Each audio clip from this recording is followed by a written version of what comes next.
网友们，你们好。今天要讲的是二等公民。在美国生活的人知道二等公民的说法是对移民、少数民族的一种歧视。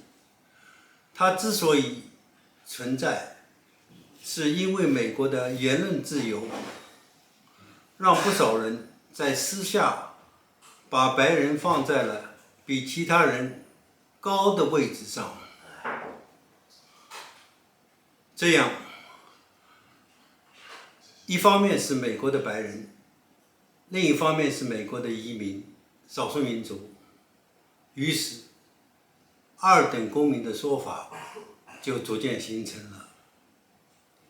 不过，歧视移民和少数民族的做法在公众场合不常见，因为一旦发生了，它可能会演变成一种官司，甚至轰动一时。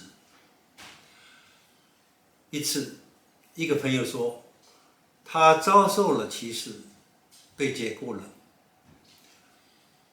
事情是这样的，一天，办公室的女秘书在电话上说，她没有把材料交上去，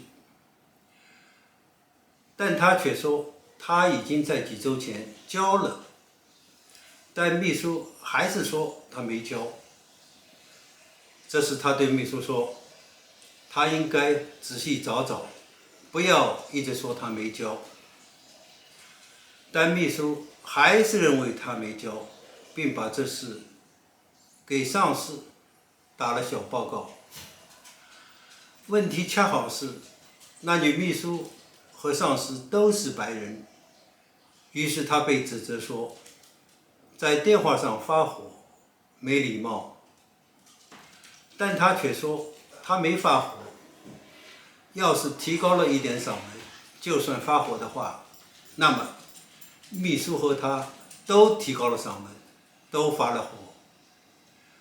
但上司却说，他听信了女秘书的报告，把她辞掉了。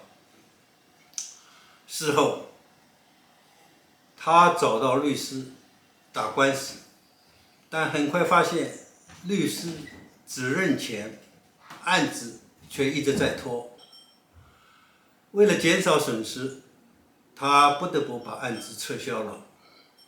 这时，他对二等公民的说法更加认同了。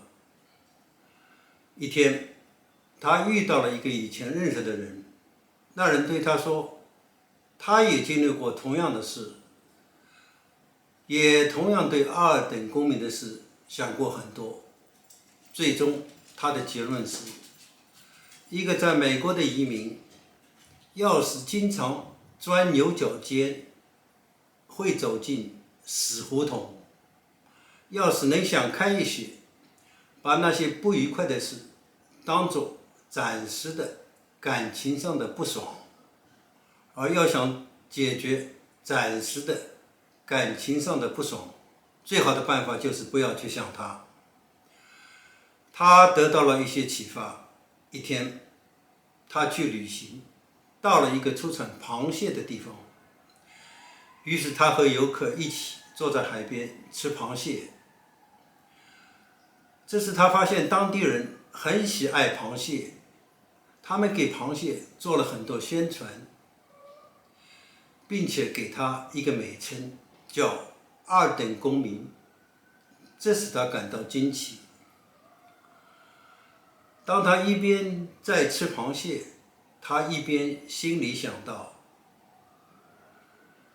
这螃蟹真好吃，它的肉这么鲜美，但在当地却是二等公民。这时他看了一下身边的人，那里有白人、黑人、亚裔和其他族的人，他们都是游客，都在吃螃蟹，并赞不绝口。这时他自言自语道，要是螃蟹是这里的二等公民，那么吃螃蟹的人呢？他们是什么？一等公民吗？这是他舒了口气。网友们，你是怎么认为二等公民这件事情呢？今天就到这里，谢谢收看。